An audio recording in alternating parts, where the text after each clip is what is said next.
So আজিৰ ক্লাছত আমি পঢ়িম relation between electric field and potential. Electric field মানে ই আৰু E and potential V, E and ভিৰ মাজত আমি আজি কি পঢ়িম ৰিলেশ্যনটো ওলাম, ঠিক আছে।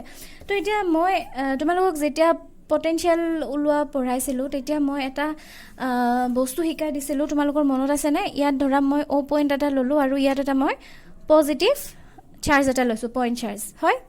তো ইয়াৰ পৰা আৰ ডিষ্টেঞ্চ দূৰত পি পইণ্টত আমি পটেনশিয়েল ওলাব লাগে, এইখিনিলে মনত আছে? তো আমি তেতিয়া কি কৰিছিলোঁ, ও পইণ্টৰ পৰা এক্স ডিষ্টেঞ্চ দূৰত এটা পইণ্ট ধৰি লৈছিলোঁ এ, আৰু আমি এত এটা কি ৰাখিছিলোঁ যে টেষ্ট চাৰ্জ কিউ নট এটা ৰাখিছিলোঁ এত, হয়।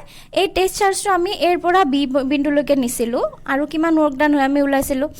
তো এৰ পৰা বি বিন্দুলৈকে ডিষ্টেঞ্চ মই কৈছিলোঁ যে ডি এক্স, ঠিক আছে। গতিকে এৰ পৰা বি বিন্দুলৈকে আমি কি নিম, এটা টেষ্ট চাৰ্জ নিম, হয়নে? তো এতিয়া চাবা এইখিনি বস্তু ইউজ কৰি আজি আমি এই ৰিলেশ্যনটো ওলাম যে ই আৰু ভিৰ মাজত সম্পৰ্কটো কি। তো চাবা এতিয়া আমি যেতিয়া টেষ্ট চাৰ্জটো এৰ পৰা বিলৈকে নিম আমি ৱৰ্ক ডান কৰিব লাগিব, হয়নে? গতিকে কিমান ৱৰ্ক ডানৰ ফৰ্মুলা কি আছিল? Work done W is equal to আছিল ফ'ৰ্চ ইনটু ডিছপ্লেচমেণ্ট। ফ'ৰ্চ হ'ব ইয়াত কি এফ, ডিছপ্লেচমেণ্ট কিমান হ'ব ডি এক্স, ডিছপ্লেচমেণ্ট যিহেতু ডি এক্স ডিছপ্লেচমেণ্ট কৰিছোঁ আমি, হয়নে? তো আৰু এতিয়া চাবা এটা আমি ওলাই ল'লোঁ যে ৱৰ্ক ডান, এইটো আমি নাম্বাৰ 1 ইকুৱেশ্যন দি থৈছোঁ, অ'কে। তো এতিয়া ফ'ৰ্চ, ইলেক্ট্ৰিক ফিল্ড আৰু ইলেক্ট্ৰষ্টেটিক ফ'ৰ্চৰ মাজত ৰিলেশ্যনটো কি আছিল?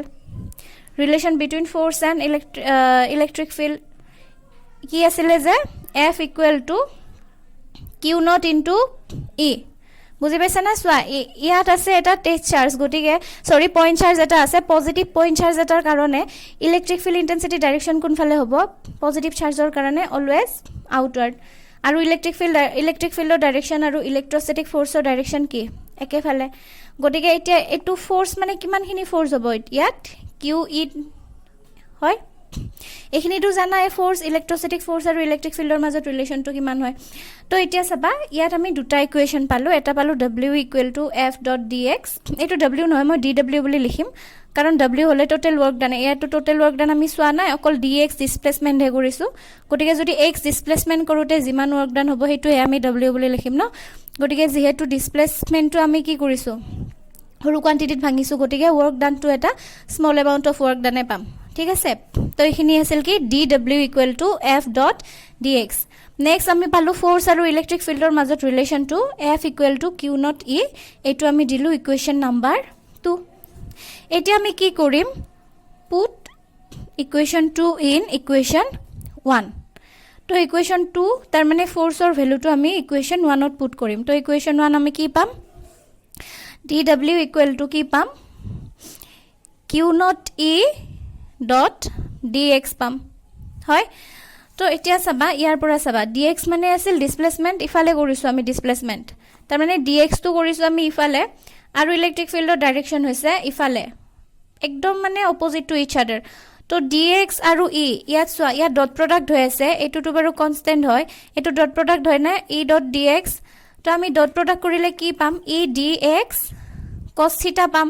কছ থিটা, থিটাৰ এংগলটো কিমান? ডি এক্স আৰু ই ডট ডি এক্স, মানে ই আৰু ডি এক্সৰ মাজৰ এংগলটো ল'ব লাগিব, আৰু এই দুটা যিহেতু অপজিট টু ইচ আদাৰ, ইহঁত দুটাৰ মাজৰ এংগল কিমান হ'ব? 180 ডিগ্ৰী হ'ব। তো আমি পালোঁ যে Q naught E D X কছ 180 ডিগ্ৰী পালোঁ, ইফালে আছিল ডি ডব্লিউ। তো এতিয়া কছ 180 মানে কিমান? -1, গতিকে আমি কি পাইছোঁ যে ডি ডব্লিউ ইকুৱেল টু ইয়াৰ ভেলু যেতিয়া -1 পুট কৰি দিম ইয়াত আহিব কি minus Q naught E D X, এইটো আমি ইকুৱেশ্যন নাম্বাৰ দিলোঁ 3, ঠিক আছে। এতিয়া চোৱা আমি এতিয়া কি পাইছোঁ যে উই ন' আমি কি পাই আহিছোঁ, এইখিনিলৈ চবে বুজি পাইছা? তো আমি পাইছোঁ যে তোমাৰ potential, electric potential equal to কিমান আছিল? Work done by Q naught আছিলে, হয়। গতিকে এতিয়া যিহেতু আমি ৱৰ্ক ডানটো কি কৰিছোঁ, স্মল এমাউণ্ট অফ ৱৰ্ক ডান কৰিছোঁ, গতিকে পটেনশিয়েলো কিমান হ'ব? ইয়াতো আমি ডিৰাইভেটিভ ল'ব লাগিব, যিহেতু ৱৰ্ক ডান আমি ডিৰাইভেটিভ ল'লোঁ, স্মল এমাউণ্ট অফ ৱৰ্ক ডান, গতিকে স্মল পটেনশিয়েল, এইটো যিহেতু কনষ্টেণ্ট এইটো কিউ নট, হয় না? এইটো ইকুৱেশ্যনৰ পৰা আমি এইটো পাইছোঁ, বুজি পাইছা? তো এতিয়া ইয়াৰ পৰা ডি ডব্লিউ মানে কিমান? ইয়াৰ পৰা ডি ডব্লিউ ইকুৱেল টু কিমান পালোঁ? কিউ নট ডি ভি হ'ল।